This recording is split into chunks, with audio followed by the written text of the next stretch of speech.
ഇത് ഏതിലയാന്ന് മനസ്സിലായ? ഇതാണ് നമ്മുടെ പയറിൻ്റെ ഇല. അപ്പോൾ ഈ ഇല ഒരുപാട് ഗുണങ്ങളുള്ള ഇല കേട്ടോ. അതായത് ഇതിൽ ധാരാളം വൈറ്റമിൻ എ ഉണ്ട്, സി ഉണ്ട്, അതുപോലെ കാൽസ്യം, അയൺ, ഇതൊക്കെ ധാരാളമുള്ള ഒരു ഇലവർഗ്ഗമാണ് ഈ പയറിൻ്റെ ഇല എന്ന് പറയുന്നത്. പിന്നെ മാത്രമല്ല ധാരാളം ആൻറ്റി ഓക്സിഡൻസ് ഉണ്ട്, ഫൈബേഴ്സ് ഉണ്ട്. അത് കാരണം തന്നെ നമ്മുടെ ദഹനത്തിന് വളരെയധികം നല്ലതാണ് ഇത് കഴിക്കുന്നത്. അതുപോലെ തന്നെ കലോറി വളരെ കുറവുള്ള ഒരു ലീഫി വെജിറ്റബിളാണ് ഈ പയറിൻ്റെ ഇല എന്ന് പറയുന്നത്. പിന്നെ നമ്മുടെ എല്ലുകളുടെ ബലത്തിനും ദഹനത്തിനും നമ്മുടെ പ്രതിരോധ ശക്തിക്കും ഇതൊക്കെ ഈ പയറിൻ്റെ ഇല ഒരുപാട് ഗുണം ചെയ്യുന്നുണ്ട്. അപ്പോൾ ഇത് നമ്മുടെ ഭക്ഷണത്തിൽ ഉൾപ്പെടുത്താൻ ശ്രദ്ധിച്ചോളൂ. ഇത് വീട്ടിലുണ്ടായ ഇല തന്നെയാണ് കേട്ടോ.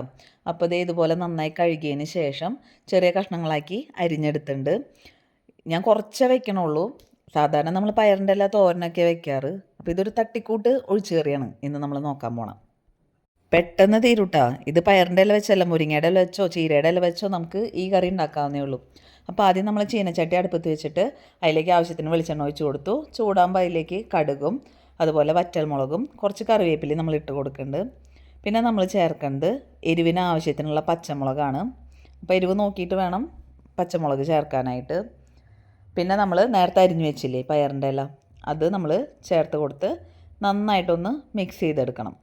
അതിനു മുമ്പ് കുറച്ച് ഉപ്പും കൂടെ ചേർക്കാൻ മറക്കല്ല കേട്ടോ.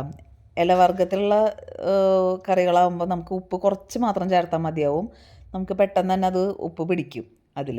അപ്പോൾ നോക്കിയിട്ട് പിന്നെ ആവശ്യമുണ്ടെങ്കിൽ ചേർക്കാവുന്നേ ഉള്ളൂ. അപ്പോൾ നന്നായിട്ടൊന്ന് ഇളക്കി കൊടുത്തിട്ട് നമുക്ക് മൂടി വെച്ച് ഒരു 5 മിനിറ്റ് നേരം ഒന്ന് വേവിച്ചെടുക്കാം. ഇത് പെട്ടെന്ന് തന്നെ വെന്ത് കിട്ടും കേട്ടോ. നമ്മൾ ഈ 5 മിനിറ്റ് എന്ന് പറഞ്ഞ സമയം ഒരു മാക്സിമം ടൈമാണ് പറഞ്ഞ് തീ ഒരു മീഡിയം ഫ്ലെയിമിൽ വെച്ചാൽ മതി. അപ്പോൾ ഇതേ നമ്മുടെ പയറിൻ്റെ ഇലക്ക് നന്നായി വെന്തുണ്ട്. ഇനി നമ്മൾ അതിലേക്ക് ചേർക്കുന്നത് ഒരു നാളികേരം ചേർത്തൊരു അരപ്പാണ്. അപ്പോൾ അതിലെന്താണെന്ന് വെച്ച് കഴിഞ്ഞാൽ നാളികേരവും ഇത്തിരി ജീരകവും മഞ്ഞൾപ്പൊടിയും ഇത് ചേർത്തിട്ട് കുറച്ച് വെള്ളം ചേർത്ത് നന്നായി പേസ്റ്റ് പോലെ അരച്ചെടുത്തിട്ടുള്ളതാണ്. ആ അരപ്പ് നമ്മളിതിലേക്ക് ചേർത്ത് കൊടുക്കുക. പിന്നെ നമ്മൾ ആ മിക്സിയുടെ ജാറ് കഴുകി ബാക്കി കുറച്ചും കൂടെ ഒന്ന് വെള്ളം ചേർത്ത് കൊടുക്കുന്നുണ്ട് കേട്ടോ. അപ്പോൾ ഗ്രേവി തിക്കാൻ തോന്നിക്കഴിഞ്ഞ് കഴിഞ്ഞാൽ നമുക്ക് തിളച്ച വെള്ളം നമുക്ക് ഈ സമയത്തൊക്കെ ചേർത്ത് കൊടുക്കാം. അത് നമുക്ക് എത്രയാണോ അത് ലൂസ് വേണ്ടത് അതിനനുസരിച്ചിട്ട്. എനിക്കിതേ ഗ്രേവി കുറച്ച് തിക്കാൻ തോന്നിയപ്പോൾ ഞാൻ കുറച്ച് തിളച്ച വെള്ളം ഒഴിച്ച് കൊടുത്തിട്ടുണ്ട്. എന്നിട്ടത് നന്നായിട്ടൊന്ന് തിള വന്നു കഴിഞ്ഞ് കഴിഞ്ഞാൽ നമുക്കത് വാങ്ങി വയ്ക്കാം.